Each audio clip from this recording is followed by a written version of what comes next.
Hola a todos los amigos de Filosofía Apuntes. Estamos con Pietro Pomponazzi, Tratado sobre la inmortalidad del alma, de 1516. La siguiente obra, y la más distinguida, generó una intensa controversia que lo llevó a defenderse durante 3 años ante ataques de diversas figuras y lugares, incluidos obispos y dominicos. La obra desafiaba la interpretación aristotélica de la inmortalidad del alma, estableciendo que ésta debe ser aceptada como un dogma de fe, aunque algunos críticos la consideraron herética. Pomponazzi entonces enfrentó condenas, intentos de censura y un requerimiento papal que casi deriva en un proceso inquisitorial. Una de las obras más controversiales, pero a su vez más interesantes, es la que estamos por ver ahora en Filosofía Apuntes.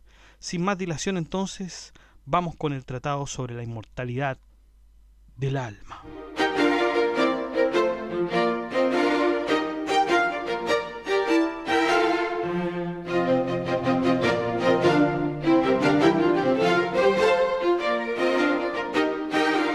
Vamos entonces. En el prólogo de la obra, Pietro Pomponazzi expresa su deseo de visitar a su querido amigo Marco Antonio Flavio Contarini en Venecia, pero su plan se ve frustrado por una grave enfermedad. Durante su convalecencia fue visitado por amigos y oyentes que le plantearon diversas cuestiones, lo que le llevó a ofrecer un discurso sobre la inmortalidad del alma. Este discurso, que fue organizado y editado posteriormente, lo dedica a Contarini, buscando mantener un vínculo a través de sus escritos a pesar de la distancia. Pomponazzi espera que su obra sea recibida con benevolencia, reconociendo la gran dignidad de su destinatario. Luego, en el proemio de su obra, Fray Gerolamo Natale de Ragusa visita a Pietro Pomponazzi durante la convalecencia y le plantea 2 cuestiones sobre la inmortalidad del alma. Natale menciona un pasaje de Aristóteles donde se argumenta que ingénito e imperecedero son términos intercambiables, y le pide a Pomponazzi su opinión sobre el tema, dejando de lado revelaciones y milagros. Pomponazzi, reconociendo el interés del grupo presente, acepta el desafío y promete ofrecer su perspectiva sobre el asunto, consciente de su complejidad y de la variedad de opiniones entre los filósofos. Capítulo 1, en el que se muestra que el hombre es de naturaleza indeterminada y es intermedio entre los seres mortales y los inmortales. Pomponazzi inicia su análisis sobre la naturaleza del ser humano describiéndolo como una entidad múltiple, intermedia entre lo mortal y lo inmortal. Argumenta que al realizar funciones tanto de las almas vegetativa y sensitiva, que requieren un cuerpo y por lo tanto son mortales, como de la facultad intelectual, que puede operar sin un cuerpo y sugiere inmortalidad, el ser humano no es simple, sino compuesto. El alma tiene partes, la vegetativa, relacionada con las funciones básicas de la vida como la nutrición, el crecimiento y la reproducción. Esta alma es compartida con las plantas y es la que opera a través de un cuerpo físico, lo que vincula a la mortalidad. Alma sensitiva, asociada a la percepción y a las emociones. Esta alma permite al ser humano interactuar con el mundo a través de los sentidos, al igual que el alma vegetativa está ligada a un cuerpo y por lo tanto es también mortal. El alma intelectiva, y este es el componente más elevado y distintivo del ser humano, que le otorga la capacidad de razonar, reflexionar y entender. Pomponazzi argumenta que estas operaciones pueden llevarse a cabo sin un cuerpo, sugiriendo así una naturaleza inmaterial y por ende inmortal. La verdad es que hasta aquí nosotros estamos revisando la teoría de Aristóteles sobre el alma, ¿no? Y a través de esta dualidad de almas, el ser humano se posiciona en un lugar intermedio en el espectro de la existencia.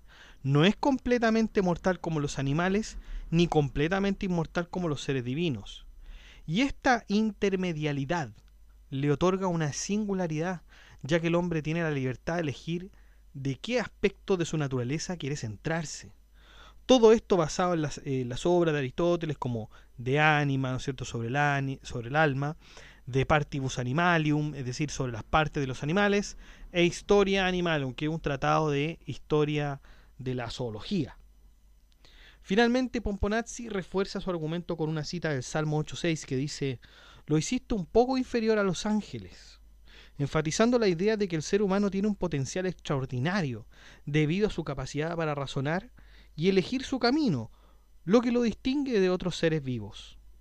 Este marco filosófico sugiere la comprensión de nuestra alma y sus capacidades, y es fundamental para entender, por supuesto, nuestra naturaleza y nuestro lugar en el universo.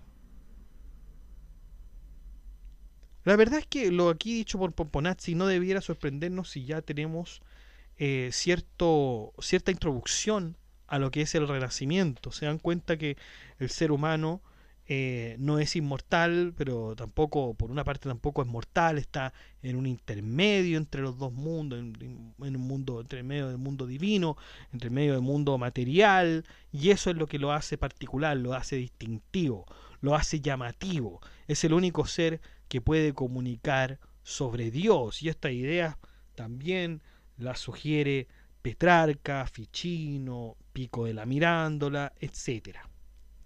Capítulo segundo, en el que se exponen los modos en que se puede entender dicha multiplicidad del alma. Pomponazzi explora la complejidad de la naturaleza del alma, que representa características tanto mortales como inmortales. Reconociendo la aparente contradicción de que una misma entidad pueda ser ambas, plantea dos enfoques sobre cómo entender esta multiplicidad. Primero, sugiere la posibilidad de una única naturaleza que pueda ser simultáneamente mortal e inmortal. Sin embargo, esto plantea el desafío de que los atributos opuestos no pueden aplicarse a una misma cosa de manera directa. Alternativamente, si se considera que hay dos naturalezas diferentes, Pomponazzi ofrece tres maneras de conceptualizarlo. La primera es que cada individuo, como Sócrates, podría poseer una naturaleza inmortal y una o más mortales. La segunda sugiere que todos los seres humanos compartirían una única naturaleza inmortal, mientras que las naturalezas mortales se multiplicarían en cada persona. La tercera opción es que haya una naturaleza inmortal multiplicada, pero una naturaleza mortal común a todos. Finalmente, se opta por la idea de una sola naturaleza que abarque ambas características. Pomponazzi propone que esta puede ser inmortal en términos absolutos, pero mortal en un aspecto particular o viceversa, y esta complejidad permite evitar la objeción de la contradicción, presentando así 6 modos de entender la naturaleza del alma humana.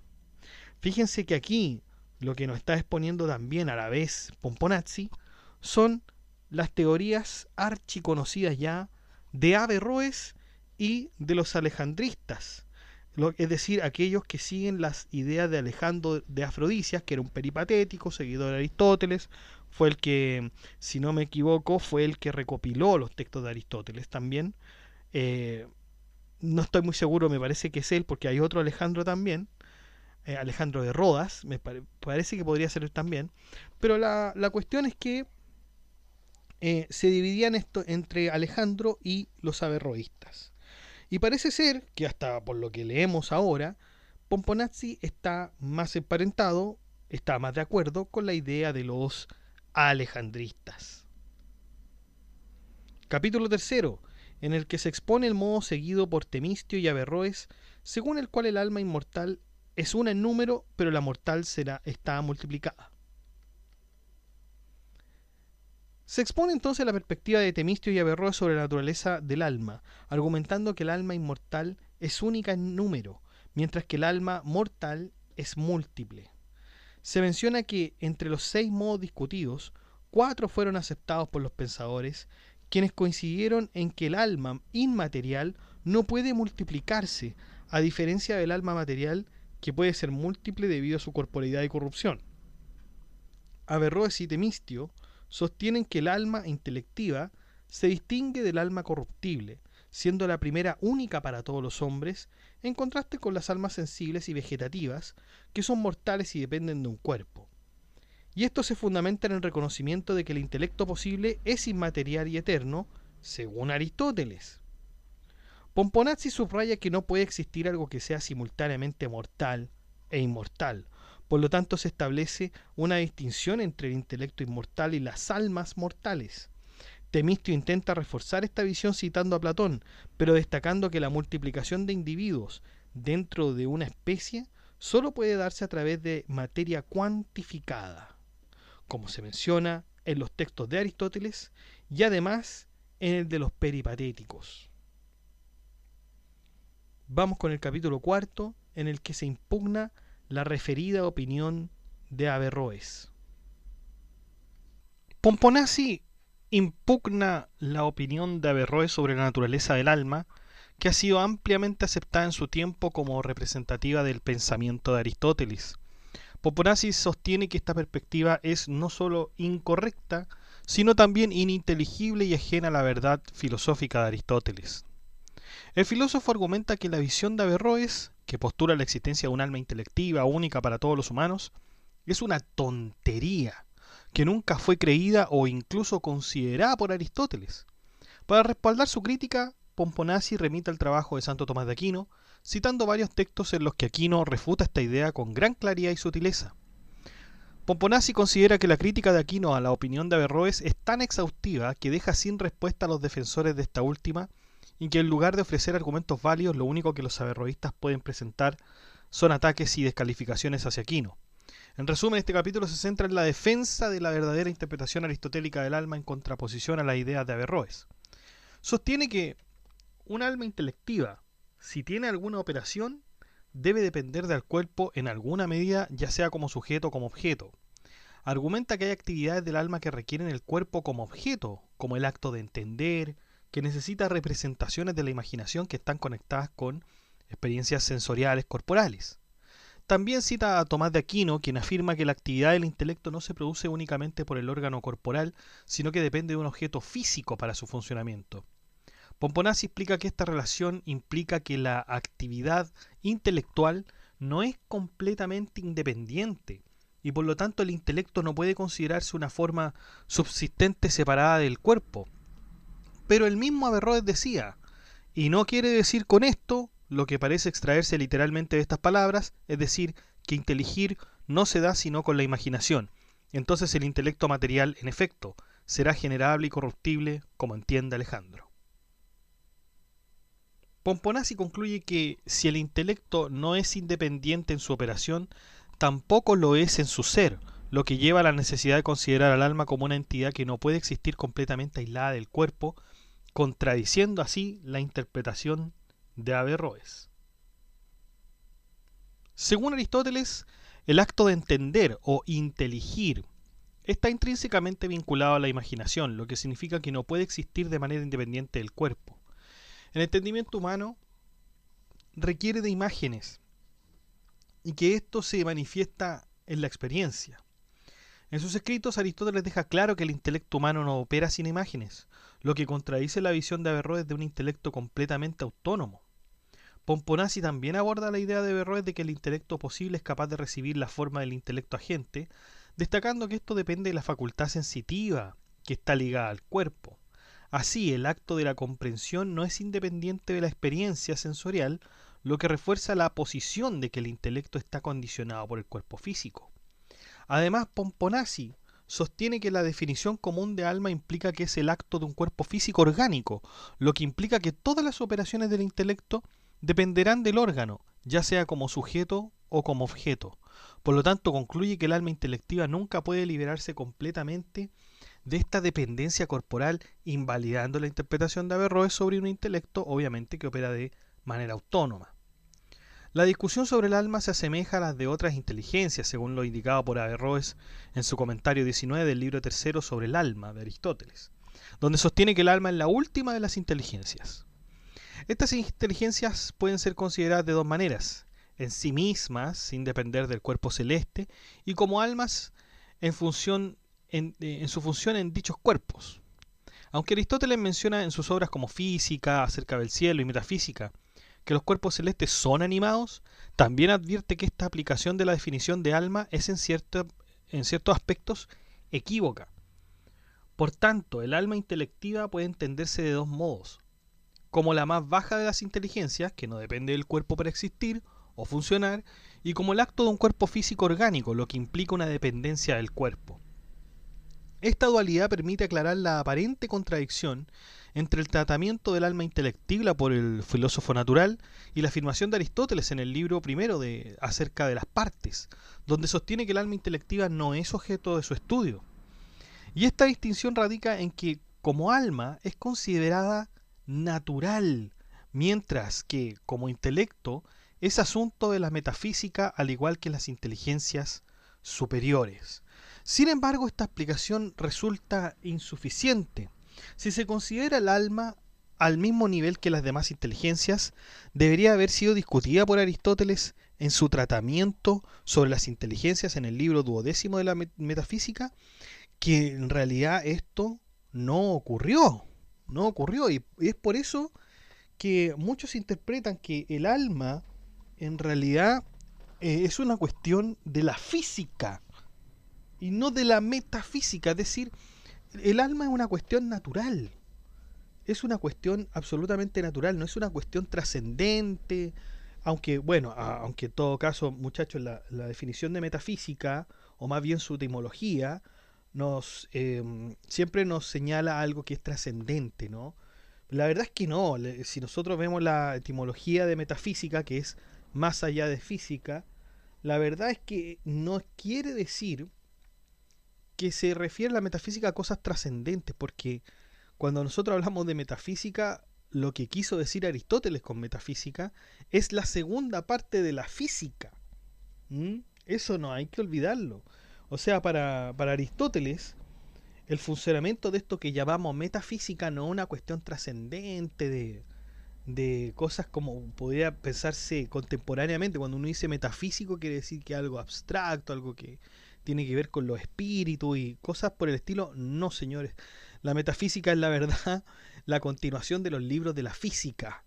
O sea que sigue siendo físico lo que también se describe en metafísica, solamente que ahí los escolásticos sobre todo le han dado una connotación de trascendencia a la metafísica, cosa que es errónea. Y claro, aquí Pomponazzi nos hace ver que también hay mucha opinión con respecto al alma, de que el alma en realidad es parte del estudio de la física y no de la metafísica. Pero, a ver, esto también lo considera obviamente insuficiente, ¿no? No es que por esto vamos a decir que el alma es totalmente física o natural, como algunos prefieren. Por cierto, ¿cuáles son las consecuencias de que nosotros llamemos al alma natural o física? Las consecuencias son que, entonces, si nosotros decimos eso, de que el alma no tiene una permanencia, porque todo lo que está en la naturaleza se destruye, pasa por el mismo proceso que todas las otras cosas que pertenecen a la naturaleza. Y ahí está lo polémico, porque si el alma es parte de la física, entonces esta bien podría tener el mismo destino que los demás cuerpos sometidos a la física. Entonces ahí está, en esa discusión está Pomponazzi. Pero sigamos. Además, si se mantiene que el juicio sobre el intelecto humano es similar al de las otras inteligencias, surge la pregunta de por qué Aristóteles afirma en el comentario 26 del libro segundo de Física que el alma humana es el término último de la consideración natural. Si esto se entiende en términos de existencia, resulta incorrecto, ya que el filósofo natural realiza demostraciones de Dios y de las inteligencias en ese contexto. Si se aborda en términos de esencia, es evidente que el alma intelectiva no es un tema para el filósofo natural, ya que como tal es un moviente inmóvil, como se indica en el primer libro acerca de las partes. Finalmente, es contradictorio afirmar que el alma intelectiva tiene dos modos de entender, uno dependiente y otro independiente del cuerpo. Si el intelecto y el alma son potencialmente únicos en su esencia, su actividad de movimiento necesariamente dependerá del cuerpo, aunque su operación de comprensión pueda no requerirlo. Mover localmente e inteligir son operaciones esencialmente distintas. Sin embargo, dentro del alma se postulan dos tipos de intelecciones, una que depende del cuerpo y otra que es completamente en sí misma. Y esta distinción plantea un problema, ya que parece irracional que, respecto a un único objeto y en atención a una sola operación, existan dos modos diferentes de actuar, Además, resulta increíble que lo que es uno en número tenga casi infinitas operaciones sobre el mismo objeto y al mismo tiempo. Si el intelecto tiene una intelección eterna de Dios, pero también tiene nuevas intelecciones conforme a cada hombre lo concibe, esta multiplicidad de operaciones simultáneas parece una ficción. Por otro lado, no hay inconveniente en que la inteligencia opere sin el cuerpo, ya que inteligir y mover localmente pertenecen a géneros completamente distintos. Una es inmanente y la otra transitiva. Pero en el caso del alma intelectiva, ambas operaciones son inmanentes y no tan diferenciables. Aquí se centra una cuestión clave. Sí, de acuerdo con Aristóteles, el alma intelectiva es verdaderamente inmaterial. Según el comentador, habíamos dicho que el comentador obviamente era Averroes, este punto es inventado, y al no ser por sí mismo evidente, se vuelve oportuno demostrarlo con claridad. Aristóteles sugiere que el intelecto, al depender de la imaginación, no puede separarse del cuerpo. La inseparabilidad implica que el intelecto necesita del cuerpo como objeto y como sujeto, pero para que se dé la separabilidad, se requiere que no dependa en absoluto del cuerpo en ninguna operación. La pregunta que surge entonces es, ¿cómo asegurará Averroes que el alma es inmortal cuando Aristóteles sostiene que para inteligir es necesario observar una imagen, algo que todo hombre experimenta en sí mismo? Esta razón podría llevar a concluir que el alma es inmortal por su capacidad de recibir formas materiales. Sin embargo, si el intelecto necesita de una imagen para inteligir, como afirma Aristóteles, entonces está vinculado a la materia, lo cual contradice la idea de que sea completamente inmaterial. Podría argumentarse que el intelecto, por no depender de un órgano como sujeto, es inmaterial, perfecto. No obstante, esto resulta insuficiente, ya que si el intelecto sigue siendo movido por lo corpóreo, sigue ligado a la materia. Ambas condiciones deben cumplirse. No depender del cuerpo es una, como sujeto ni como objeto. Si el intelecto tiene una operación completamente independiente del cuerpo, entonces debe ser inmaterial. Pero si tiene alguna operación dependiente, esto podría llevar a pensar a que todas sus operaciones lo son. Entonces Aristóteles añade que si el inteligir no se diera sin la imaginación, entonces el intelecto sería inseparable del cuerpo. Y esto plantea un problema. Si siempre necesita del cuerpo para imaginar, entonces debe ser inseparable de la materia, lo cual contradice la noción de inmaterialidad del intelecto.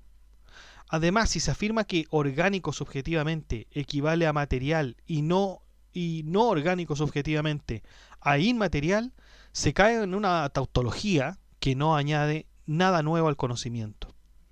Así, si el intelecto en toda operación necesita de la imagen, entonces es inseparable de la materia. Aunque se descarte que el intelecto sea imaginación, sigue siendo cierto que no puede operar sin ella, y esto refuerza la idea de que el intelecto, por depender siempre del cuerpo, no es completamente inmaterial. Y aquí viene lo que es peligroso, o sea, no peligroso, pero es la representación de la idea de Pomponazzi, que no podemos separar el intelecto de la imaginación. Y la imaginación siempre se ha visto vinculada, muchachos, a lo material, a lo sensible. Incluso desde Platón ha sido así. Entonces, sigamos. Cuando se asignan dos modos de ser a una cosa de manera disyuntiva, es posible que se separe de al menos uno de esos modos sin perder su esencia. Y esto se ejemplifica en el caso de la mezquindad, que puede derivar de la avaricia o de la prodigalidad, pero no necesita de ambas a la vez para manifestarse. Aplicando esto al alma, si se sostiene que depende del cuerpo, ya sea como sujeto o como objeto, su inseparabilidad no puede mantenerse sin que se cumpla alguna de estas condiciones. Averroes argumenta que el intelecto tiene una operación independiente del cuerpo, lo cual implica su inmaterialidad, como ya lo hemos señalado. O sea, sabemos que de alguna forma, por alguna vía, el intelecto tiene operaciones independientes del cuerpo. Y ahí, claro, ahí decimos, aquí hay una inmaterialidad. Y Pomponazzi dice, pero esto debe demostrarse, ya que si el intelecto necesita en cualquier capacidad, o sea, basta que exista una excepción de que el intelecto necesita una materialidad, entonces su independencia es cuestionable, porque no es lo mismo que decir es independiente. Si yo digo es independiente, estoy diciendo al mismo tiempo es absolutamente independiente. Pero si el intelecto tiene alguna dependencia, por poca que se pueda pensar, bueno, entonces hay una excepción y más bien entonces tendría relación con la materialidad y dependería de la materialidad, aunque sea en ese exiguo elemento, ¿no? El intelecto, según Aristóteles, no puede inteligir sin la imaginación, lo que refuerza su vinculación con el cuerpo. Si se admite que para la inmaterialidad es necesario no depender del cuerpo ni como sujeto ni como objeto, su inmaterialidad queda absolutamente comprometida.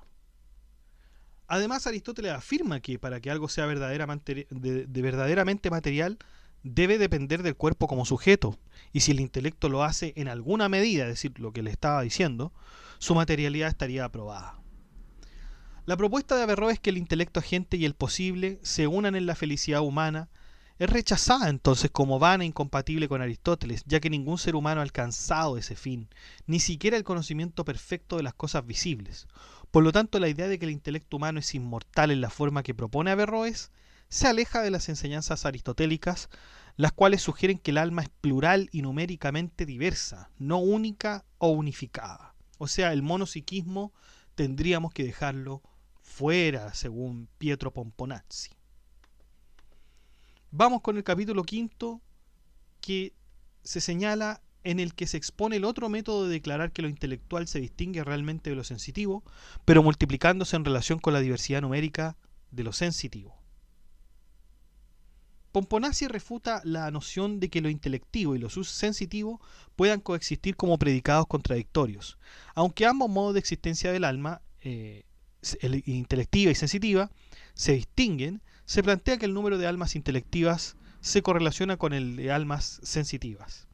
Este argumento se apoya en la distinción entre individuos, ejemplificadas por Sócrates y Platón, cuyos intelectos son únicos y distintos, ya que compartir un único intelecto implicaría identidad en ser y operación, lo cual es absurdo, todos son distintos. Los defensores de esta visión presentan posturas divergentes. Algunos sostienen que el alma actúa sobre el cuerpo como un motor, alineándose con Platón, quien sugiere que el hombre es esencialmente su alma. Otros, en cambio, argumentan que el alma es la forma del cuerpo, sugiriendo que el ser humano es un compuesto de alma y cuerpo, siendo más preciso describirlo así que como un alma que usa un cuerpo. Sin embargo, el análisis de estas distintas ideas no es esencial para el objetivo principal de la cuestión. Capítulo 6, en el que se impugna la opinión anteriormente expuesta. En este pasaje se critica la idea de que el hombre está compuesto de un motor y lo movido en lugar de materia y forma. Santo Tomás argumenta que si así fuera, la unidad del ser humano sería similar a la de una carreta y un buey, lo cual resulta absolutamente insatisfactorio.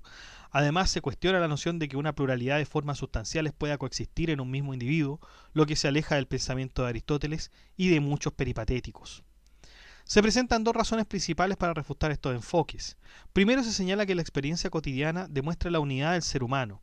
La persona siente y razona al mismo tiempo, lo que sugiere que la esencia que permite la sensación y la comprensión es la misma. Si estas esencias fueran distintas, sería absurdo afirmar que un mismo individuo puede experimentar y pensar simultáneamente. En segundo lugar, se utiliza una metáfora de Aristóteles en la que lo vegetativo se encuentra en lo sensitivo de manera similar a un triángulo dentro de un cuadrado. Esto implica que lo sensitivo no es una entidad separada del intelecto, sino que ambos aspectos son ambos aspectos de una misma realidad. En resumen, la crítica se centra en la defensa de la unidad integral del ser humano, que es coherente con la filosofía aristotélica. Capítulo 7, en el que se expone el modo que afirma que lo mortal y lo inmortal son el hombre lo mismo en realidad, pero que aquella esencia es por sí misma inmortal y en un cierto aspecto es mortal. Esta es la típica, ¿no? Esta es la mirada ecléctica, que el hombre por un lado tiene una cuestión inmortal y por otro lado tiene una cuestión mortal. Pomponazzi defiende la unidad del alma en el ser humano, argumentando que lo intelectivo y lo sensitivo son lo mismo en esencia.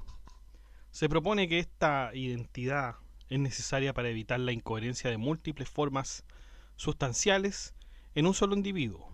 La idea de que el alma es la misma realidad permite una comprensión coherente de la experiencia humana.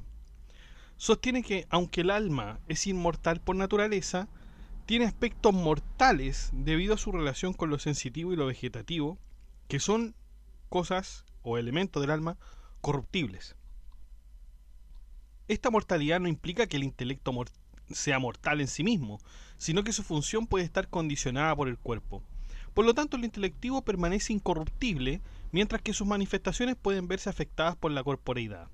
Además, afirma que el alma es la forma del ser humano, lo que significa que define su individualidad y naturaleza. Cada persona posee un alma única, evitando la idea de un único intelecto compartido entre todos, la idea averroísta, lo que sería incompatible con la noción de individualidad. Por último, se argumenta que el alma es creada por Dios y no generada, lo que implica que comienza a existir con el cuerpo, pero perdura tras la muerte. Y esta perspectiva refuerza la inmortalidad del alma, integrando su existencia en una visión más amplia de la naturaleza, pero que sigue siendo dependiente. Capítulo 8, en el que se suscitan dudas acerca del modo antes expuesto. Existen dudas sobre la inmortalidad del alma, contrastando la perspectiva de Santo Tomás de Aquino con la interpretación de Aristóteles. Aunque el autor tiene confianza en la autoridad de las Sagradas Escrituras, se muestra cauteloso ante posibles contradicciones con el pensamiento aristotélico. Acepta que en el ser humano lo sensitivo y lo intelectivo son lo mismo, pero cuestiona varios puntos sobre la naturaleza humana. Primero, Pomponazzi sostiene que, aunque el alma tiene una esencia inmortal, también posee aspectos que la hacen mortal. Argumenta que si se considera la naturaleza del alma y sus funciones, se pueden presentar razones tanto para afirmar su inmortalidad como su mortalidad.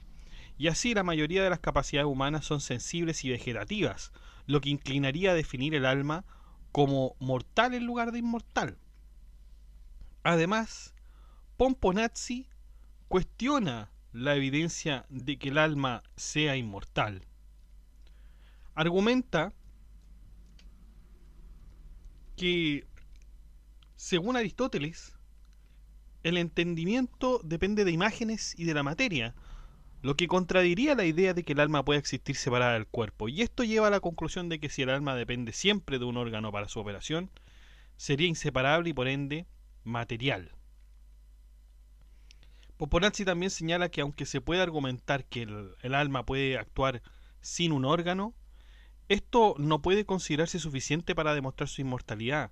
Si el alma tiene que depender de imágenes, su naturaleza material no puede ser negada.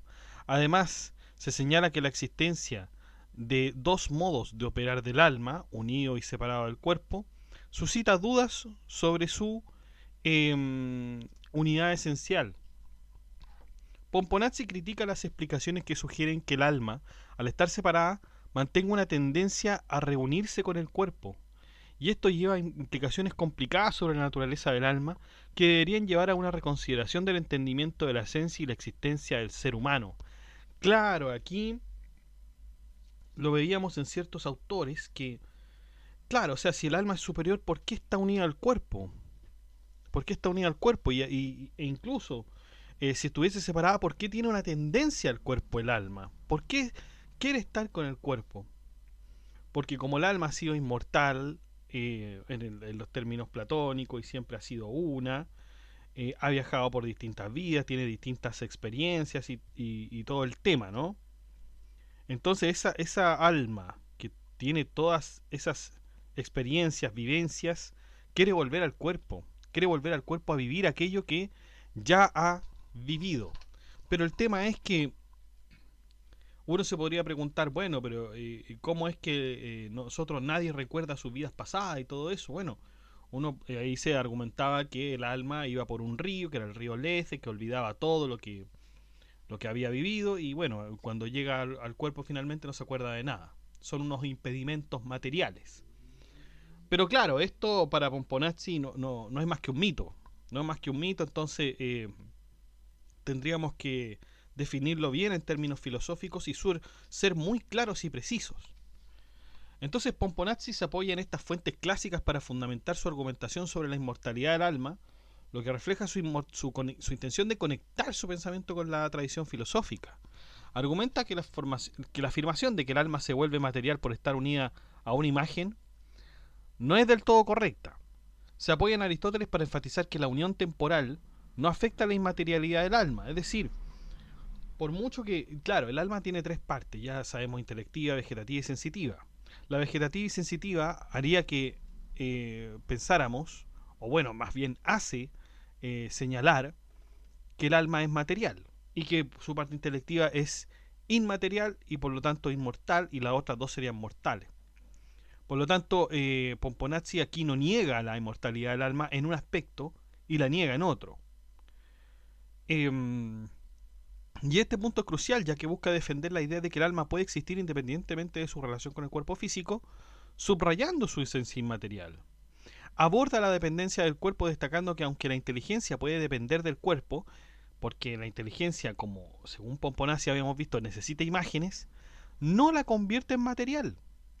Pomponazzi sostiene que incluso si el intelecto humano está ligado a un cuerpo caduco, no significa que su esencia sea material, y esto refuerza su argumentación sobre la inmortalidad, sugiriendo que el intelecto puede subsistir a pesar de la corrupción del cuerpo. Además, Pomponazzi critica la noción común de que el intelecto separado sería ocioso. Responde que el intelecto podría ser activado por imágenes existentes, desafiando la idea de que la actividad intelectual dependa exclusivamente del cuerpo. Utiliza la analogía entre el sueño y la vigilia para ilustrar que no siempre tienen que coexistir opuestos, lo que implica que el alma puede operar en unión con el cuerpo y al mismo tiempo estar inactiva en un estado separado. En relación a la sensibilidad y las facultades del alma, el autor examina si el alma tiene capacidades que le permitan actuar después de la muerte. Si no las tiene, sería considerada una mutilada eternamente, lo que resulta inaceptable para él a menos a que se acepte la resurrección o las fábulas pitagóricas, las que estábamos viendo, las que le estaba explicando con respecto al alma inmortal que vuelve al cuerpo, etcétera. Y esto pone de relieve la importancia de las facultades del alma para su existencia post-mortem. Pomponazzi establece que el alma puede ser inmaterial en cierto sentido, aunque también puede ser corruptible en otro. Distingue que el intelecto agente, que es inmortal, y el intelecto posible, es corruptible. Y esta distinción genera incertidumbre sobre la naturaleza del alma y su relación con el cuerpo, resaltando la complejidad del pensamiento aristotélico. Al abordar la idea de que el alma es la forma del hombre y la materia el cuerpo, Pomponazzi se alinea con esta noción, pero critica la interpretación de que el alma sea solo inmaterial. No puede ser solamente inmaterial. Ya vimos las tres partes, haría que esta alma en realidad fuera una combinación de cosas materiales e inmateriales. Pero no podemos decir que es absolutamente inmaterial o absolutamente material. Se cuestiona cómo podría ser el acto y la perfección de la materia si el alma no existiese por sí misma. Y esto lleva a cuestionar las afirmaciones peripatéticas sobre el ser del compuesto y el ser del alma, sugiriendo que estas distinciones son insuficientemente claras. Cuestiona la idea de la multiplicidad de almas, argumentando que podría llevar a confusiones dentro de la metafísica aristotélica. Critica las visiones que intentan justificar la existencia de múltiples almas diferenciadas por su relación con diversas materias, lo que podría complicar aún más el entendimiento de la naturaleza del alma. Además, alude a la noción aristotélica de un mundo eterno, pero plantea interrogantes sobre las implicaciones de una generación infinita de seres humanos, sugiriendo que las interpretaciones deben ser cuidadosas y bien fundamentadas. Critica la noción de que el alma intelectiva es creada por Dios y no generada, argumentando que Aristóteles nunca mencionó la creación del alma. Sostiene que si Aristóteles hubiera aceptado la creación, habría tenido que demostrar que el mundo no comenzó por este proceso, lo cual no hizo. Además, cuestiona la idea de que el alma intelectiva es incorruptible y por ende ingénita. Si esto es cierto, no puede haber comenzado a existir. El autor destaca que según Aristóteles lo que es incorruptible es también ingénito, lo que implica que el alma no puede haber comenzado a ser. Critica a Santo Tomás también por afirmar que las almas sobreviven después de la muerte, considerando improbable que Aristóteles omitiera tal cuestión en su obra, ya que se dedicó meticulosamente al estudio de la naturaleza. Señala que en su Ética no se menciona la felicidad después de la muerte, lo que contradice la idea de la inmortalidad del alma. Entonces, sería extraño que Aristóteles no hiciera referencia a la existencia después de la muerte y critica la idea de que el alma podría estar ociosa, lo cual parece incompatible con su filosofía. En conclusión, afirma que sus observaciones no buscan desmentir a Aristóteles, sino más bien aprender de sus enseñanzas. Y esto es una cuestión que a uno siempre le llama la atención porque uno diría, ¿por qué Santo Tomás de Aquino acepta la idea de Aristóteles del alma y lo usa como base para plantear sus teorías? Si Aristóteles dice que el alma es algo del cuerpo, es decir, es una cuestión dependiente y que de hecho perece con el cuerpo. Es difícil como conciliar esas dos posturas. Pero la verdad es que Santo Tomás no adopta sin reservas la idea de Aristóteles sobre el alma. La reelabora profundamente para encajarla en el marco cristiano. Y aunque Aristóteles no sostenía la inmortalidad del alma, Tomás utiliza su concepto del alma como forma del cuerpo y lo amplía a partir de la teología cristiana, defendiendo que el alma racional es inmortal por su naturaleza espiritual. Y ahí está el problema, que si nosotros aceptamos la teoría aristotélica del alma, bueno, ¿qué va a pasar con la parte sensitiva y vegetativa? Ahí ya no podemos hablar de algo inmortal. Bueno, sigamos entonces con el capítulo 9, en el que se expone el quinto modo, es decir, que la misma esencia del alma es mortal e inmortal, pero por sí misma mortal y en un cierto aspecto inmortal.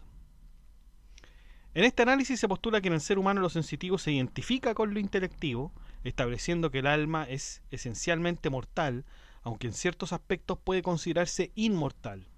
Se concuerda en que lo intelectivo y lo sensitivo se entrelazan en la experiencia humana, pero se disienten que el alma es por sí misma mortal y, de manera impropia, inmortal. El conocimiento, según se plantea, se produce a través de una relación con la materia. Los sentidos no perciben las cualidades reales sino representaciones, y esto implica que existen entidades que al ser inmateriales no necesitan del cuerpo para conocer, como las inteligencias, y otras que dependen del cuerpo como las facultades sensitivas. El intelecto humano ocupa una posición intermedia, no necesita del cuerpo como sujeto, pero sí lo necesita como objeto. Aristóteles argumenta que el acto cognitivo del intelecto humano se distingue de las inteligencias y las facultades sensitivas. Mientras que las inteligencias actúan sin depender del cuerpo, el intelecto humano, aunque no necesita un órgano como sujeto, lo requiere como objeto para su operación. Y esto además lleva a concluir que el intelecto humano es por naturaleza material, pero también inmaterial en cierto sentido, ya que no depende de forma total del cuerpo. La esencia del intelecto humano requiere de la imagen para conocer, lo que demuestra su mortalidad. Sin embargo, su capacidad para reflexionar y abstraer lo diferencia eminentemente de las bestias. Por lo tanto, el alma humana se considera mortal en su esencia, pero participa de la inmortalidad debido a su naturaleza intermedia entre lo abstracto y lo material. Fíjense lo que acaba de decir aquí Pietro Pomponazzi. Esto es clave y esto es quizá lo que lo lleve a severas críticas y censuras. Porque dice, el alma humana se considera mortal en su esencia. Es esencialmente mortal el alma, pero participa de la inmortalidad debido a su naturaleza intermedia entre lo abstracto y lo material. Hay un principio que tenían los romanos donde se señala lo accesorio sigue la suerte de lo principal. Lo principal es la esencia. El alma humana es mortal, dice Pomponazzi, y lo accesorio, bueno, es que participa de la inmortalidad. Por lo tanto, todo está sujeto en realidad a su mortalidad en este caso. Podríamos interpretarlo así. Pomponazzi sostiene que las almas son en efecto formas materiales que no pueden existir independientemente del cuerpo, desafiando la idea de que el alma es individuo subsistente. Y este enfoque contrasta con las doctrinas que proponen que el alma es inmaterial y que puede operar sin el cuerpo. Para él, el intelecto humano ocupa una posición intermedia entre lo material y lo inmaterial, participando de ambas realidades, pero siempre ligado a la materia. Además, Pomponazzi critica la noción de almas separadas que operan de forma independiente, argumentando que tal idea carece de fundamento y contradice los principios aristotélicos. Pomponazzi sigue también discutiendo la multiplicidad de las almas, defendiendo que cada alma es única y surge a través de la generación, no por creación. Según Aristóteles, los dioses son eternos e inmortales porque siempre están en un estado de deleite e intelecto sin necesidad de imágenes. En contraste, los humanos son mortales y su deleite es efímero, Por lo tanto, su capacidad de conocer también es limitada y depende de imágenes, lo que implica que su intelecto no es completamente inmortal. Establece una clara distinción entonces entre los distintos tipos de seres animados, los dioses que son seres eternos, y los humanos que son seres intermedios, y las bestias que son seres mortales que solo conocen lo singular. Los humanos, aunque poseen una capacidad de conocimiento más elevada que las bestias, no llegan a conocer lo universal de la misma manera que los dioses. Pomponazzi argumenta que interpretar el intelecto humano como totalmente inmortal y capaz de conocer sin imágenes sería una transfiguración de la naturaleza humana en divina, lo que contradice las enseñanzas de Aristóteles. Además menciona que no hay pruebas concluyentes en la obra de Aristóteles que respalden la idea de que el alma humana puede existir y conocer sin su cuerpo. La discusión entonces también, por otro lado, toca la falta de conclusiones definitivas en los escritos de Aristóteles sobre el alma separada y cómo esta ambigüedad ha llevado a diversas interpretaciones. Sin embargo, el argumento central se mantiene. La naturaleza del intelecto humano, al estar ligada a la imagen y la corporeidad, limita su inmortalidad. Y claro, este es un problema que, como le he comentado, ha persistido durante la historia. Nadie sabe perfectamente qué es lo que quiso decir Aristóteles. En ese sentido, Aristóteles no fue muy claro, y sobre todo, muchachos, con la cuestión del intelecto activo y el intelecto pasivo, ¿ya? Con eso no quedó absolutamente nada claro. Se sabe en todo caso que nosotros podemos entender que existe un intelecto activo y un intelecto pasivo. Eso sí se puede entender, en el sentido de que nuestro intelecto, el intelecto humano, es pasivo, es material, es paciente. ¿Por qué? Porque nosotros somos capaces de crear cosas, los seres humanos somos capaces de crear todo tipo de cosas, siempre que esté a nuestro límite. Pero después viene la pregunta, bueno, ¿y quién hizo los planetas? ¿Quién hizo el universo? ¿Quién hizo la naturaleza? ¿Quién hizo todo lo que nos rodea y lo que está fuera de, digamos, del planeta Tierra, de los sistemas galácticos, etcétera? ¿Qué es eso? O sea, ¿de dónde provino todo eso? Debió provenir de un intelecto. De un intelecto debió haber provenido. Así como nosotros realizamos cosas con nuestro intelecto, un intelecto que parece ser superior debió haber creado todo esto. Le dio para crear todo esto. Y así, ahí tenemos entonces el intelecto agente, el intelecto activo, el intelecto formal. Son lo mismo, ¿eh? Estoy diciendo varios sinónimos del mismo intelecto, no es que esté diferenciándolo. ¿Ok? Entonces ahí ha quedado esa noción. Ha habido mucha discusión con respecto a eso, porque no se sabe si el intelecto activo en realidad está con el alma, nosotros lo podemos alcanzar, sabemos quién es, etcétera. Muchos problemas con eso. Pero al menos existe la concordancia en que hay dos tipos de intelectos, ¿no? Que hay dos tipos de intelecto. Uno se presume y el otro se sabe. El que se presume es el intelecto activo y el que se sabe es el intelecto material. Capítulo 10, en el que se responde a las objeciones de otras opiniones. El intelecto humano es inmaterial en su capacidad para comprender formas, pero depende de la experiencia sensible para operar, y esto implica que no puede funcionar sin imágenes del mundo material. Se menciona que el intelecto presenta entonces una dualidad. Es inmaterial al recibir y entender formas, pero también necesita lo material para su funcionamiento. Aunque depende de cualidades materiales como el calor o el frío para la percepción, su capacidad de entender lo universal a partir de lo particular lo distingue de las bestias. El acto de entender no reside en una parte específica del cuerpo, sino en el intelecto como un todo, lo que sugiere que el conocimiento humano es un fenómeno integral. Se enfatiza que el intelecto humano opera de manera distinta a los sentidos, buscando comprender las formas de forma abstracta, lo que indica que puede trascender lo puramente material. Entonces el argumento sugiere que, aunque el intelecto humano está conectado con lo material, su capacidad de entender y razonar le confiere una dimensión que podría considerarse inmortal, aunque no de manera absoluta.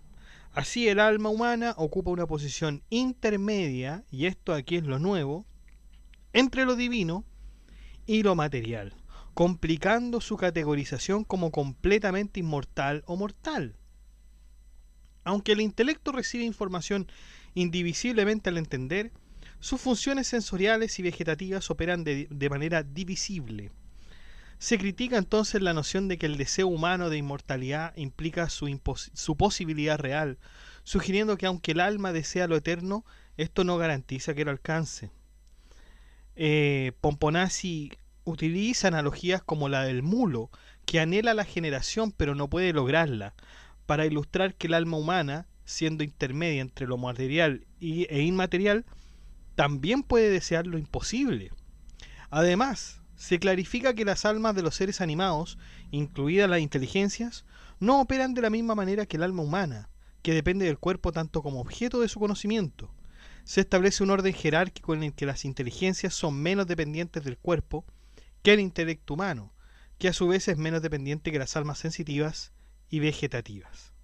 También aborda la idea de que el intelecto agente es inmortal, argumentando que aunque el intelecto pasivo no siempre opera, su relación con el intelecto agente permite que el intelecto humano tenga una dimensión inmortal en cierta medida. Capítulo 11, en el que se desarrollan 3 dudas sobre lo que ya se ha dicho. Este capítulo plantea 3 dudas principales en relación con la inmortalidad del alma. La primera se refiere a la naturaleza del alma, argumentando que es más correcto decir que es inmortal por sí misma, inmortal en cierto aspecto, dado que lo inmortal prevalece sobre lo mortal. La segunda duda cuestiona si la inmortalidad del alma debe entenderse de manera literal o figurada, señalando que si se usa el término impropio, podría decirse cualquier cosa del alma, lo que carece de sentido. Y la tercera dice que se examina el modo de conocimiento del intelecto humano como se encuentra entre lo abstracto y lo sensible. Esta dualidad genera una incertidumbre sobre si el intelecto puede conocer lo singular, ya que algunos piensan que solo el sentido percibe lo particular, mientras otros sostienen que el intelecto lo conoce de manera reflexiva. Capítulo 12, en el que se da respuesta a estas dudas. Primero debemos hacer una distinción entre contener y participar. Contener implica superioridad, mientras que participar sugiere dependencia. Así el intelecto humano no contiene lo divino, sino que participa de él, en línea con lo que Aristóteles argumenta. El ser humano participa más de la divinidad que otros seres mortales, pero no la contiene. Y esta participación es lo que permite al intelecto humano acercarse a la inmortalidad. Luego, en respuesta a la segunda duda, se afirma que aunque el alma sea mortal, puede participar de propiedades de la inmortalidad cuando conoce lo universal, aunque ese conocimiento sea imperfecto. Se aclara que esta participación es distinta de la forma en que se nombran cosas como perro o liebre, lo que refuta la objeción de que la inmortalidad del alma sería un uso impropio del término. Finalmente se aborda la tercera duda sobre el conocimiento de lo universal y lo singular. Algunos filósofos sostienen que el intelecto humano puede conocer lo singular a través de un proceso reflexivo, pero que su conocimiento se orienta primero hacia lo universal.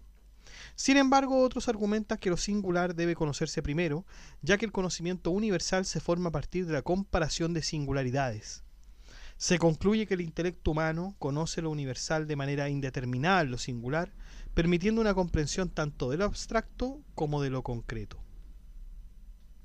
El conocimiento de lo singular solo se obtiene de forma refleja, es decir, a través de un proceso indirecto, y esta interpretación sigue las enseñanzas de Santo Tomás, quien describe la intelección como un proceso de conversión hacia las imágenes formadas en la imaginación.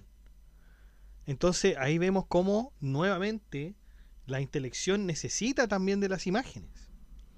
El argumento se apoya en la obra de Aristóteles, quien en el libro octavo de la física define el movimiento reflejo como aquel que regresa al punto de inicio. Aplicado al conocimiento, esto implica que el alma humana primero conoce lo singular a través de la imaginación y luego vuelve a este conocimiento singular al contemplar lo universal por medio del intelecto. Así, el intelecto se mueve desde lo particular, es decir, conocido por la imaginación, hacia lo universal, comprendido por el intelecto, en un proceso que Aristóteles llama conversión. La crítica a esta idea surge cuando se discute cómo los silogismos o la argumentación no parecen seguir este patrón de conversión. Los silogismos proceden de un término a otro en lugar de retornar al mismo punto. Sin embargo, la noción de que varias cosas pueden ser comprendidas al mismo tiempo a través de la misma especie inteligible es aceptada. Lo que se enfatiza aquí es que el intelecto comprende mejor lo singular que tiene presente mediante una imagen, ya que puede ver claramente a este león, pero no a aquel que está en la selva, aunque igualmente lo entendería si lo estuviera observando. Por lo tanto, se concluye que la imagen presente es clave en la reflexión, dado que es más accesible para el intelecto que una imagen ausente. Capítulo 13, en el que se desarrollan muchas y arduas dificultades contra lo que se ha dicho.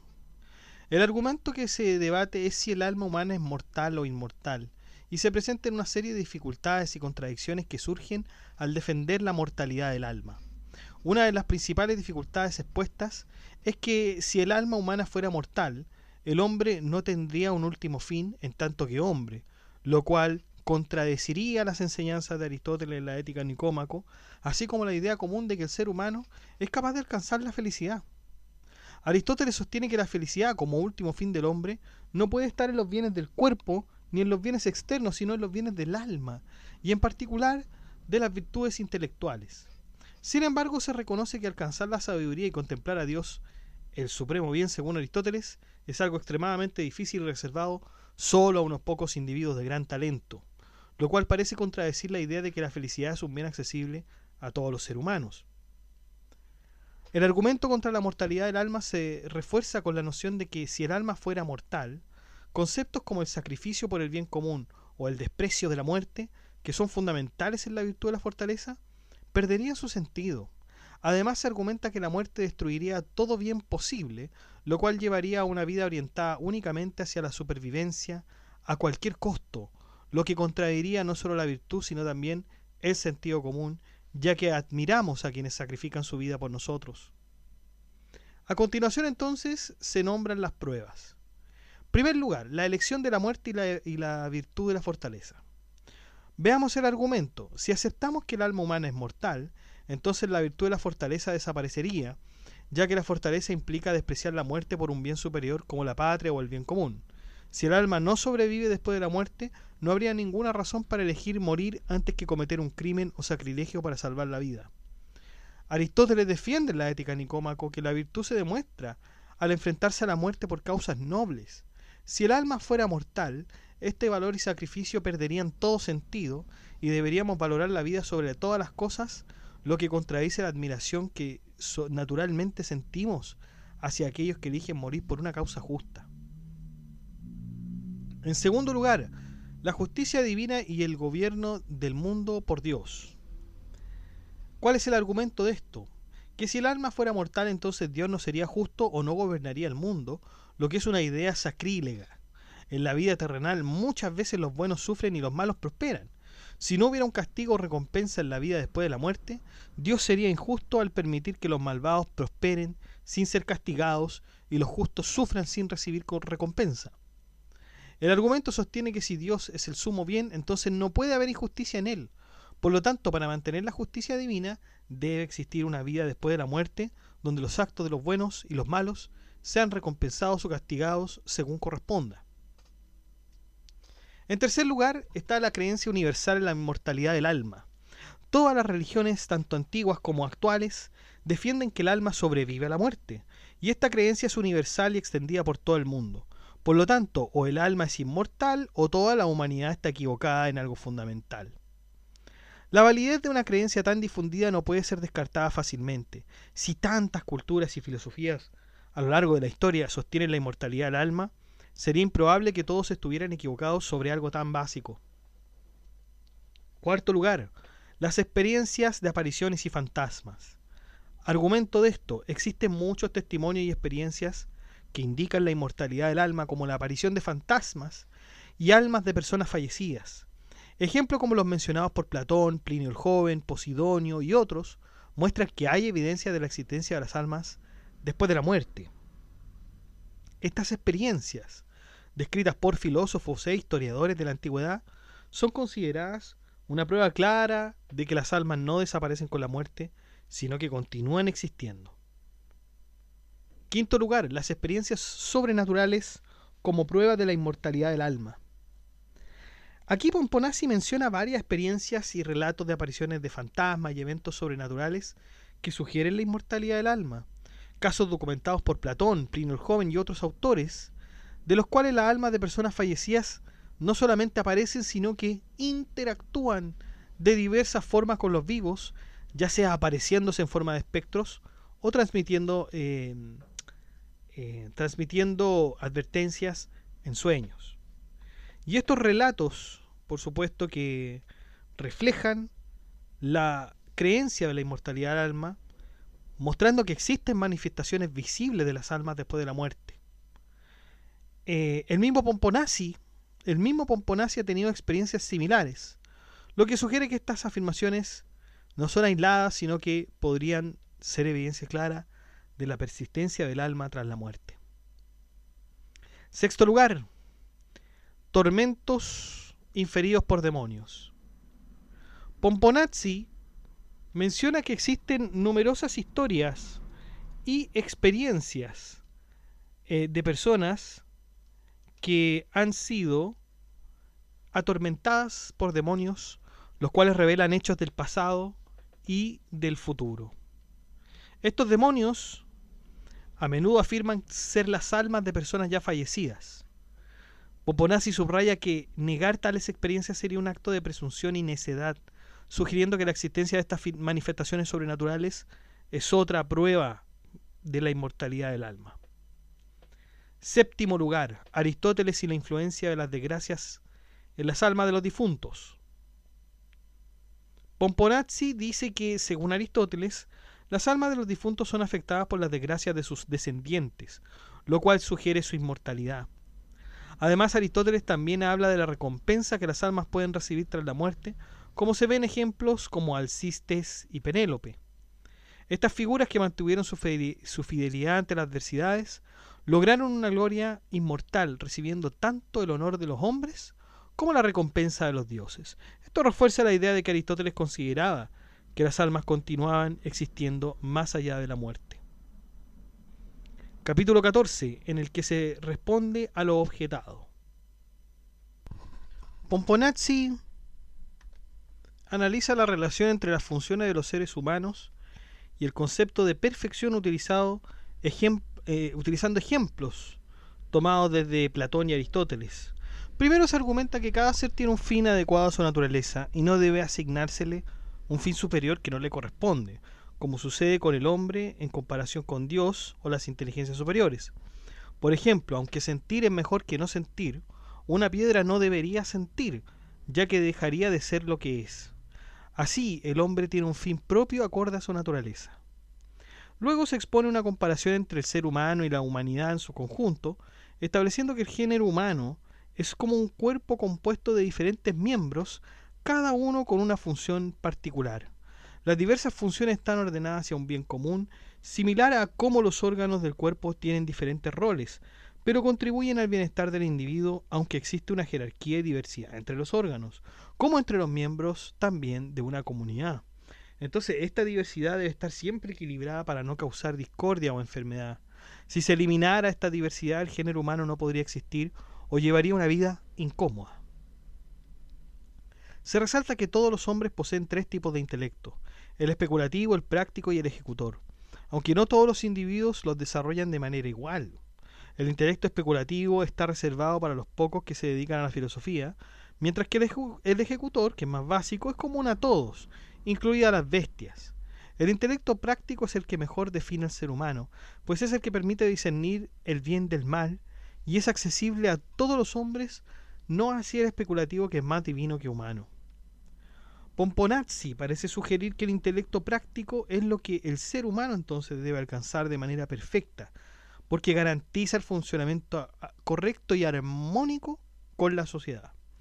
Cada persona tiene un papel particular en la comunidad humana, similar a cómo los distintos órganos tienen funciones específicas en el cuerpo. No todos pueden ser filósofos, matemáticos o arquitectos, así como no todos los órganos pueden realizar las funciones del corazón o el cerebro. De hecho, esta diversidad y especialización son necesarias para el bienestar común y la paz, en tanto que todos participen de la virtud moral. Es interesante cómo Pomponazzi concilia esta especialización de roles con una visión de la felicidad que no depende de los logros especulativos más elevados, sino que la práctica virtuosa. Incluso los más humildes en sus tareas pueden alcanzar una felicidad verdadera si viven moralmente. Esta felicidad no es inmortal, propia de los dioses, sino una felicidad adecuada a la naturaleza humana, que es imperfecta, mutable y mortal. La crítica que hace a la búsqueda de una felicidad completamente especulativa parece responder a una preocupación por la vida práctica. La felicidad no debe consistir en un conocimiento inalcanzable y abstracto, sino en vivir de acuerdo con la virtud que corresponde a cada uno en un estado. Aunque el intelecto especulativo tiene su lugar, lo más importante es el intelecto práctico y la estabilidad que ofrece la virtud moral. Entonces Pomponazzi parece refutar la idea de que el conocimiento, por ser limitado y frágil, genera angustia más que felicidad. La ciencia y la sabiduría deben ser recibidas con gratitud, sabiendo que son transitorias y que la muerte, inevitable para todos, no debe ser temida. Aquí cita tanto a Platón como a Aristóteles y menciona también la influencia estoica de Séneca, quien defiende una aceptación serena de la muerte y del destino natural. Estamos en el mismo capítulo 14, alma y muerte. El argumento que sostiene que si el alma es mortal, nunca deberíamos elegir la muerte porque se contradice al afirmar que en situaciones donde la muerte es elegida por un bien mayor, como la patria o los amigos, se alcanza una virtud suprema. Aristóteles y Platón coinciden que la vida virtuosa es preferible, incluso si es breve, a una existencia larga marcada por el vicio y la infamia. La muerte, al ser inevitable, debe ser confrontada con valentía, priorizando el acto virtuoso por encima del miedo a la mortalidad. Platón argumenta que sin la esperanza de una vida mejor, los hombres caerían en el vicio ignorando el valor de la virtud. El comportamiento de algunos animales que se enfrentan a la muerte por instinto de defensa también respalda la idea de que actuar según la razón y la virtud es inherente a la naturaleza. En cuanto a que la relación entre Dios y el castigo del mal, se sostiene que todo acto tiene su recompensa o pena inherente. La virtud es un propio premio, mientras que el vicio acarrea sufrimiento. La esencia de la felicidad reside entonces en vivir virtuosamente, y el verdadero castigo es propio del vicio. Se aborda la cuestión de la creencia universal en la inmortalidad del alma. Si se acepta que todo es igual a sus partes, es plausible que muchas religiones puedan estar equivocadas, lo que pone en duda la noción de que la inmortalidad del alma sea un consenso absoluto. En resumen, la virtud y la sabiduría son fundamentales para enfrentar la vida y la muerte, independiente de las creencias sobre la existencia del alma tras la muerte. El político, al igual que un médico de almas, tiene como objetivo fomentar la virtud de los hombres, según Platón y Aristóteles. Existen diversas formas en que las personas se convierten en virtuosas, desde aquellos naturalmente inclinados hacia el bien hasta aquellos que lo hacen por recompensa o por temor al castigo.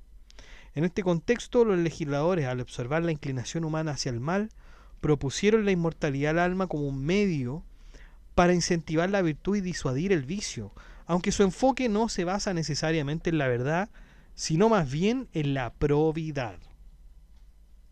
La invención de tales fábulas por parte de los políticos se asemeja a las acciones de un médico que utiliza ficciones para curar a sus pacientes. Y esta necesidad surge porque la mayoría de los hombres no se encuentran en el nivel más elevado de virtud. Por tanto, es comprensible que los políticos utilicen tales recursos, dado que la naturaleza humana tiende a la materia más que al intelecto. Respecto a los prodigios observados en los sepulcros y los sueños, se argumenta que muchas de estas experiencias son malentendidos o ilusiones, exacerbadas por la densa atmósfera de los cementerios. Los fenómenos a menudo son percibidos erróneamente como manifestaciones de almas, influenciados por el temor y la imaginación. Asimismo, algunos actos prodigiosos son el resultado de engaños perpetrados por sacerdotes o guardianes de templos. Sin embargo, se reconoce que la creencia en la inmortalidad del alma Es común entre muchas religiones y pensadores, aunque esto puede ser contradictorio con la enseñanza de Aristóteles, sobre todo la naturaleza de la sustancia inmaterial.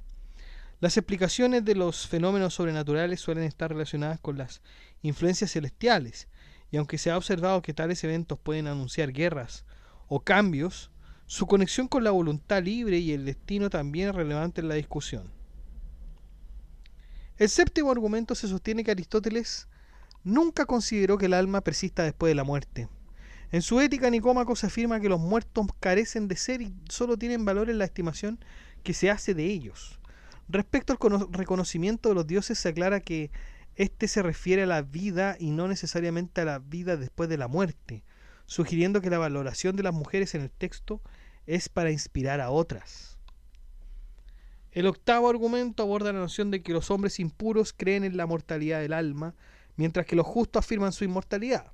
Sin embargo, se responde que no todos los hombres impuros creen en esto y muchos hombres virtuosos han sostenido la mortalidad del alma, como lo demuestran los ejemplos de las figuras célebres como Platón y Séneca, pero aquí realmente no hay un error porque es Platón el que considera que el alma es inmortal, ¿ah? Lo mismo que Séneca. Y bueno, esto implica que la virtud se puede considerar como la verdadera felicidad, mientras que el vicio conduce a la miseria.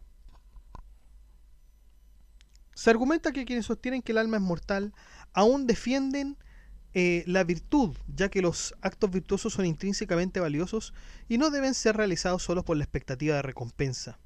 Aristóteles señala que el hombre, siendo un ser intermedio entre lo inmaterial y lo material, participa de ambas realidades, lo que le permite aspirar a lo divino o caer en la bestialidad.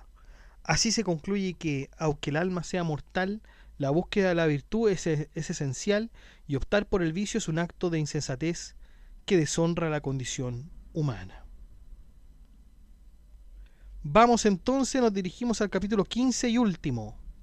La cuestión de la inmortalidad del alma y la eternidad del mundo no presenta una respuesta clara, dado que no existen razones naturales que demuestren de manera definitiva la inmortalidad o mortalidad del alma. Afirmando que este dilema es propio de Dios, el autor señala que debido a la falta de certidumbre, la conducta humana y su propósito de la vida quedarían en la ambigüedad. Resalta Pomponazzi la idea de una guía divina para entender estas cuestiones, indicando que a través de las revelaciones y escrituras se ha aportado claridad sobre la inmortalidad del alma. Pomponazzi también menciona que aunque existen argumentos a favor de la inmortalidad del alma, estos son falsos a la luz y verdad que aporta la fe cristiana. La inmortalidad del alma se presenta como un artículo de fe fundamentado en las escrituras y las enseñanzas claves de las figuras de Santo Tomás de Aquino y San Agustín, quienes afirman la certeza de esta creencia a través de sus experiencias y enseñanzas. Se contrasta la firmeza de la fe cristiana con la fluctuación de las opiniones filosóficas, señalando que aquellos que se aferran a la verdad divina son los que realmente poseen un conocimiento sólido. Pomponazzi entonces aboga por un enfoque en la fe, rechazando el camino de los sabios mundanos que, al proclamarse inteligentes, se desvían de la verdad. En cambio, destaca que los fieles, al despreciar lo mundano y abrazar la virtud, se mantienen firmes en su camino hacia la salvación. El tratado entonces culmina con una reafirmación de su sujeción a la sede apostólica, enfatizando su deseo de honrar a Dios y a la verdad. Ahí entonces termina, muchachos, el tratado sobre la inmortalidad del alma. La verdad es que ha sido un viaje enormemente interesante.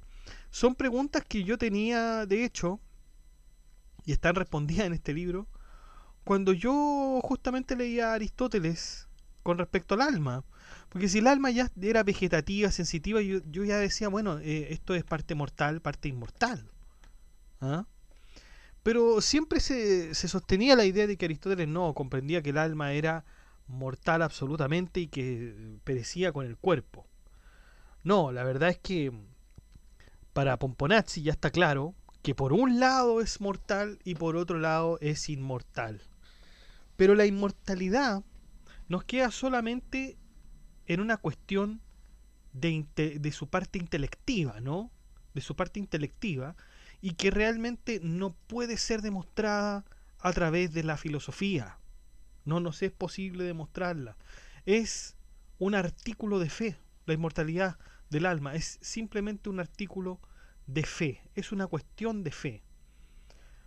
Y, mientras tanto, la mortalidad del alma ya se puede entender por las partes que tiene el alma, de acuerdo con Aristóteles, que serían la vegetativa y la sensitiva. ¿Mm? Y yo creo que esa es la mirada correcta, ¿no? El alma tiene algo de inmortal y algo de mortal.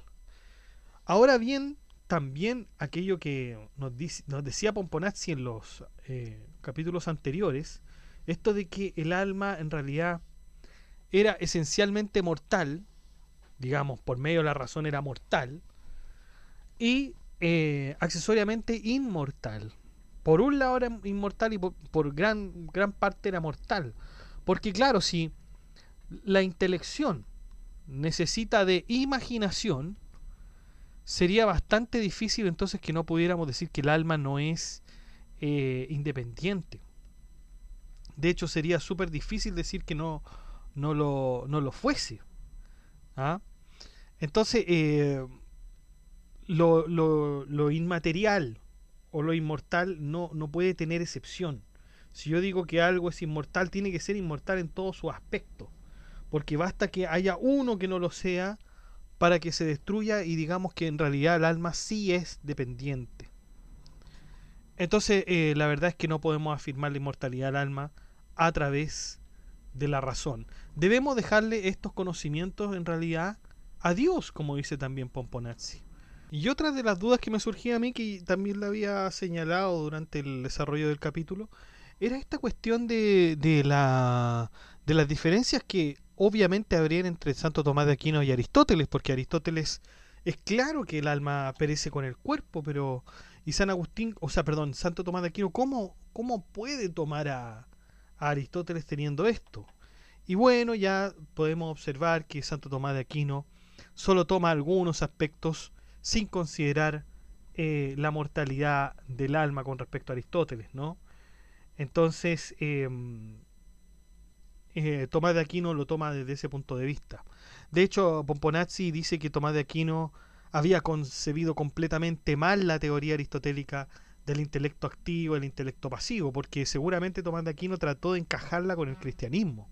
Recordemos que antes de Santo Tomás de Aquino, a Aristóteles se lo rechazaba enormemente. O sea, no antes de Santo Tomás, sino que incluso antes de San Alberto Magno, que el maestro de Santo Tomás.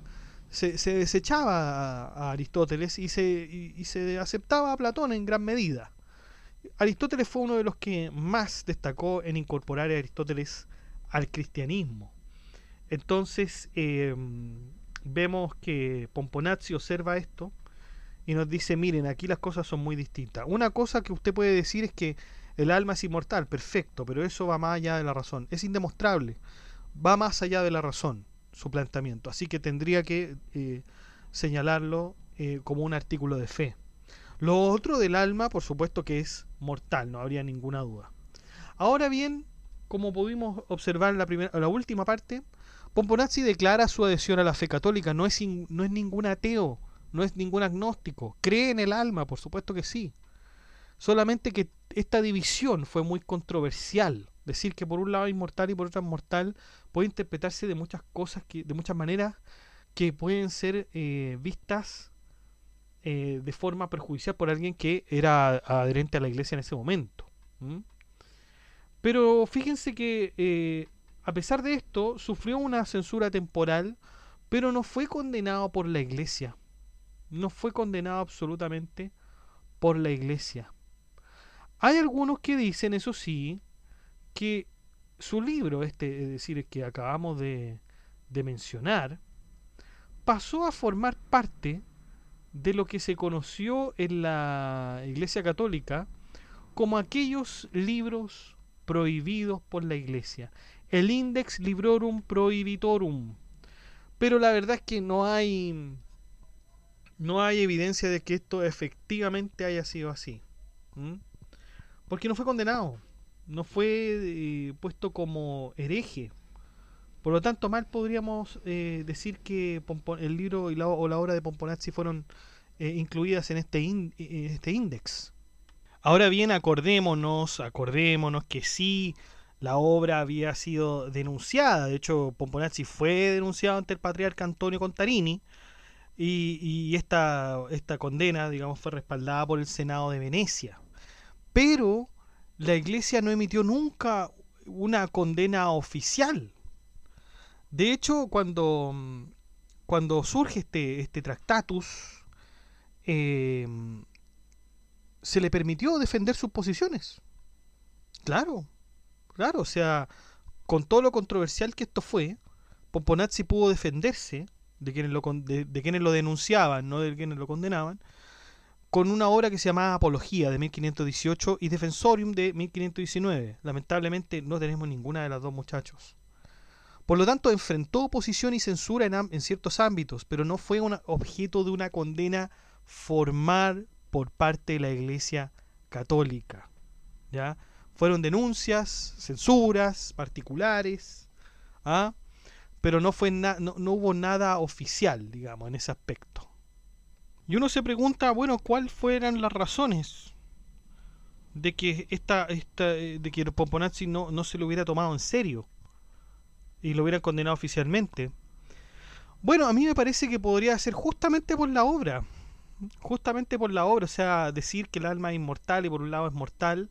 Claro, a uno le puede parecer bastante contradictorio y bastante polémico, pero también podría haber sido algo confuso, algo ambiguo, algo que en realidad no tiene ninguna validez y que por lo tanto no representaría ningún terror o peligro para la iglesia o para la creencia. ¿Mm? Entonces, eso yo creo que podría haber sido una de las razones. Acordémonos también que por otro lado Pomponazzi era la Universidad de Bolonia, que era una universidad, por cierto, muy archi reconocida por sus estudiantes de derecho, por los intelectuales de filosofía y como podría ser teología también.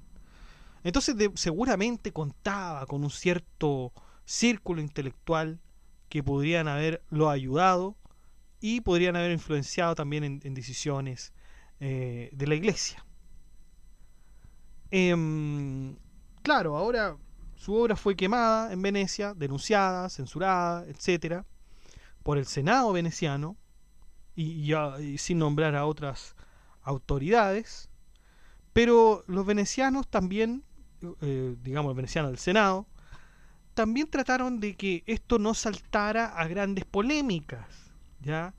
No trasladándolo al ámbito eclesiástico, porque ya en ese tiempo habían algunas que ya estaban floreciendo. Ya acordémonos de Jan Hus, acordémonos de Martín Lutero después. Entonces no era quizá un buen momento para dar mucho más peso a cuestiones que cuestionaran la iglesia. Y también, bueno, podría haber sido también esta cuestión de que, si bien criticaba todo esto Pomponazzi jamás quiso desligarse de la iglesia. ¿Ah? Ya vimos ahí en el tratado del alma, de la inmortalidad del alma, que al final él dice que reafirmo mi adhesión al dogma. Y estos son más bien ejercicios académicos que yo hago. Esto puede ser parecido también a las razones que se da a Copérnico, por ejemplo. Porque si ustedes se acuerdan, Copérnico fue uno de los primeros que dice que la Tierra no es el centro del universo. Galileo Galilei también lo dijo, pero a diferencia de Galileo Galilei, digamos que Galileo Galilei fue llevado a la corte. En cambio, a Nicolás Copérnico no. ¿Ah? Y fue un amigo de él quien explicó en realidad que esto eran ejercicios solamente astronómicos que no tenían ninguna incidencia, ninguna importancia, ¿no? Esto parece ser una estrategia de esos tiempos como para insertar ideas, pero a la vez también no perder el respeto y no perder la adhesión a la Iglesia Católica. Por lo tanto, yo creo que aquí hay un tema bastante interesante respecto a ello. Bueno, la verdad, muchachos, es que un tema final, diría yo, es que es aquí también como vamos viendo que las cuestiones ya espirituales, las cuestiones que son un poco ya más metafísicas, metafísica en el sentido de digamos moderno, ya se van sacando, se van cortando. Sí, el alma siempre había sido inmortal, pero bueno, ahora hay un aspecto que morigera esa argumentación y ya no es tan inmortal. ¿Mm? Va cambiando el pensamiento, muchachos, a medida que vamos avanzando. Se van dejando discusiones de lado, sobre todo las del intelecto, pero comienzan a brotar nuevas teorías, nuevas cosas interesantes con respecto a la filosofía. No hemos terminado. Terminamos con la obra de Pomponazzi, eso sí, pero no hemos terminado con las ideas del Renacimiento. Los dejo entonces invitados al grupo de WhatsApp para que puedan enterarse de las últimas novedades. El grupo de WhatsApp está en la descripción del video.